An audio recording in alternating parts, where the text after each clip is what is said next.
বনগাঁর ঠাকুরনগরে নাগরিকত্ব পাইয়ে দেওয়ার জন্য নাগরিকত্বের ক্যাম্প করে, সিএ ক্যাম্প করে রীতিমতো ব্যবসা জমিয়ে ফেলেছে বিজেপি।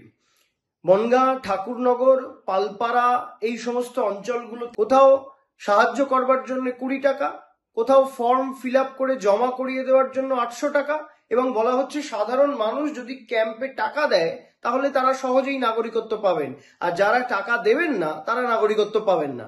অর্থাৎ মতুয়াদেরকে নিয়ে রাজনীতি বিজেপি বরাবর করেছে, কিন্তু এরপর তো মতুয়াদের নিয়ে রীতিমতো ব্যবসা করছে বিজেপি। আর এই নাগরিকত্বের ক্যাম্পগুলোর মাথায় রয়েছেন কেন্দ্রীয় মন্ত্রী শান্তনু ঠাকুর স্বয়ং, রয়েছেন বিজেপির বিধায়ক তার ভাই সুব্রত ঠাকুর, কোথাও রয়েছেন বিজেপির বিধায়ক অসীম সরকার। প্রত্যেকটা ক্যাম্পে বিজেপির জমিদাররা নেতৃত্ব দিচ্ছেন। বিজেপির জমিদাররা বলছেন যে তোমরা যদি ক্যাম্পে টাকা দাও তবে তোমরা খুব সহজেই নাগরিকত্ব পেয়ে যাবে, রিজেকশন হবে না। অর্থাৎ মতুয়াদেরকে ভুল বোঝানো, তাদের বিপদের দিনে তাদেরকে ভয়ে দেখিয়ে নাগরিকত্ব পাইয়ে দেওয়ার লোভ দেখিয়ে টাকা তুলে নাও, যেভাবে হোক পকেট ভরো।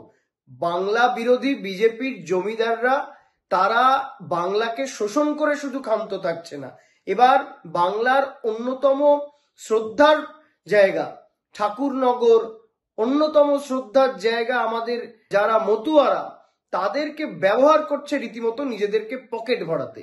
এখান থেকে প্রমাণ হয়ে যায় যে আসলে এই সিএ আইন নিয়ে ছেলে খেলা করছে বিজেপি। এই নাগরিকত্ব পাইয়ে দেওয়ার নামে বিজেপির নেতারা দিকে দিকে নিজেদের পকেট ভরানোর খেলায় নেমেছেন। শ্রদ্ধেয় মতুয়া ভাই বোন মায়েদের দাদাদের বলবো, আপনারা দয়া করে বিজেপির এই প্ররোচনায় পা দেবেন না। বিজেপি আপনাদেরকে নিয়ে যে ঘৃণ্য রাজনীতি করছে আমরা তার নিন্দা করছি, ধিক্কার জানাচ্ছি। আসুন, আপনাদেরকে নাগরিকত্ব পাইয়ে দেওয়ার নামে ব্যবসা করে তুলেছে বিজেপির জমিদাররা, সেই জমিদারদের মুখোশ খুলে দিন।